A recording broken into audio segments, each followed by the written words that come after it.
আসসালামু আলাইকুম সবাইকে। আশা করি অনেক বেশি ভালো আছো এবং পড়ালেখার মধ্যেই আছো। তো এই ভিডিওটা মূলত তোমাদের এইচএসসি 26 এর জন্য বানানো। তো আজকের এই ভিডিওতে আমি একটা তোমাদের কমন কোশ্চেন উত্তর দেবো। সেটা হচ্ছে যে আসলে উদ্ভাসের যে এইচএসসি মডেল টেস্ট হচ্ছে, এই এইচএসসি মডেল টেস্টে হচ্ছে কেমন পজিশন থাকলে আসলে তোমার জন্য সেফ হবে। এইচএসসি মডেল টেস্টের যে পজিশনটা আছে, এই পজিশনটাই আমার হচ্ছে ডিরেক্ট বোর্ডে আসবে কিনা, কিংবা হচ্ছে যে আমি এইচএসসি মডেল টেস্টে আমার পজিশন কীরকম থাকলে আমি ধরে নেবো যে না, বোর্ডে হচ্ছে ভালো কিছু হইতে পারে। তো এই কোশ্চেনটির উত্তর আমি দিতে চাই তোমাকে। তাহলে আমি শুরুতেই বলবো যে আসলে উদ্ভাসের র্যাঙ্ক ওইভাবে আসলে ম্যাটার করে না। এখানে মেইনলি ম্যাটার করে যেটা, সেটা হচ্ছে তুমি কিভাবে পড়ছো, তোমার পড়াটা কতটা শেষ হয়ে, মানে তোমার পড়াটা আলটিমেটলি কত ভালোভাবে তুমি শেষ করতে পারছো।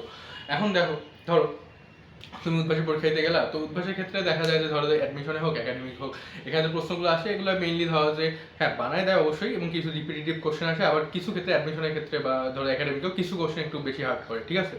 সো এই ক্ষেত্রে যেটা হয়, তোমার বোর্ডের কোশ্চেনের প্যাটার্ন কিন্তু একটু ধরা যায় ভিন্ন রকম আসতে পারে। তো এক্ষেত্রে দেখা গেল যে তোমার উদ্ভাসে তুমি কি করতেছো সেটার উপর আসলে বোর্ডে কি হবে না হবে সেটা হচ্ছে আমরা ডিরেক্ট বলে দিতে পারবো না।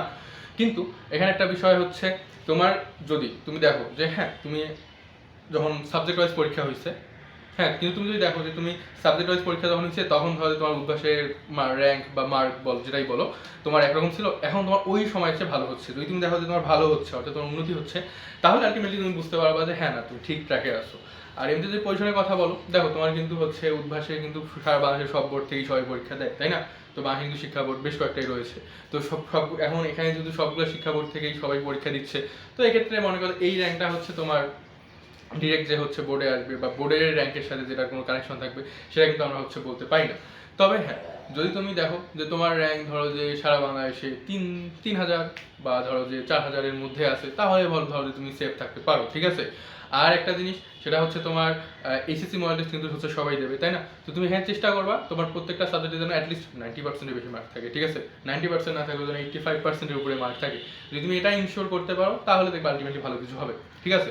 যেমন আমরা যদি ফিজিক্স, কেমিস্ট্রি, হায়ার ম্যাথের কথা বলি, এগুলোর ক্ষেত্রে তাহলে তুমি এমসিকিউতে ট্রাই করবা 24-25 পাওয়ার, আর হচ্ছে যে রিটেনের ক্ষেত্রে চেষ্টা করো 50 পাওয়ার, ঠিক আছে। অ্যাটলিস্ট 50 পাওয়ার চেষ্টা করো, যেন 50ই আসে। আর এর চেয়ে যদি 2-1 কম আসে তাহলে সেটা কোনো ব্যাপার না। কিন্তু হ্যাঁ, যদি এরকম দেখো তুমি এমসিকিউতে পেলে 20, রিটেনে পেলে 40, এটা কিন্তু একটু কম মার্ক হয়ে গেল, তাই না। তো দেখা যাচ্ছে বোর্ডে গেলে এটা আরও কমে যাওয়ার পসিবিলিটি থাকে। তবে হ্যাঁ, তুমি উদ্ভাসে যা করবা বোর্ডে দেখবা এর চেয়ে বেশি চলে আসে একটু, ঠিক আছে। এটা হয় আসলে, কারণ উদ্ভাসে তাদের খাতা একটু ইয়াভাবে কাটে, আবার তো কোশ্চেন মাঝে মাঝে একটু অন্যরকম ইয়া করে দেয়। তো এই জন্য দেখা যায় যে হচ্ছে উদ্ভাসে যেরকম করছো তার চেয়ে বোর্ডে একটু ভালো হয় সবার, ঠিক আছে। আর যদি আমার ক্ষেত্রে বলি, তাহলে আমার উদ্ভাসের র্যাঙ্ক কখনোই ভালো ছিল না, ঠিক আছে।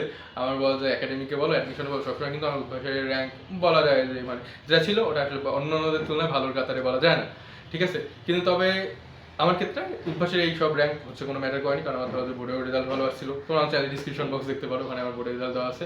আর হচ্ছে যে অ্যাডমিশনে তো ইয়া করাই আছে। তো এই নিয়ে আমার একটা ভিডিও আছে, BUET rank versus Udvash rank. ওখানে মেনলি হচ্ছে আমি ডিটেলে বলে দিচ্ছি যে আসলে উদ্ভাসের র্যাঙ্ক আসলে কি ম্যাটার করে কিনা। তো যাই হোক, তোমাদের জন্য আমি এটাই বলবো যে তুমি হচ্ছে এখন যে তোমার মডেল পরীক্ষাগুলো হচ্ছে আপাতত, হয়তো বা এখন তো ঈদের বন্ধ হয়তো চলে আসছে, ঈদের পরে বাকি পরীক্ষাগুলো হবে। তো তুমি চেষ্টা করো তোমার সবগুলো পরীক্ষা যেন তুমি আগে কি করছো, অধ্যায়ভিত্তিক পরীক্ষা যখন হয়েছে সেই সময়ের পরীক্ষায় তোমার কি হয়েছে না হয়েছে তার চেয়ে যেন ভালো হয়, ঠিক আছে। তুমি যদি কম্পিটিশনটা নিজের সাথে করতে পারো, আরেকজনের সাথে তোমার কম্পিটিশন করার দরকার নেই, তুমি নিজের সাথে করো। তো তুমি নিজের সাথে তুমি আগের পরীক্ষা যা পাইছো এখন তার চেয়ে বেশি পাচ্ছ, এটাই আলটিমেটলি হচ্ছে যদি তুমি ধরে রাখতে পারো বা এইরকম কিছু করতে পারো, তাহলে দেখবো আলটিমেটলি তোমার বোর্ডে কিন্তু ভালো রেজাল্ট হবে।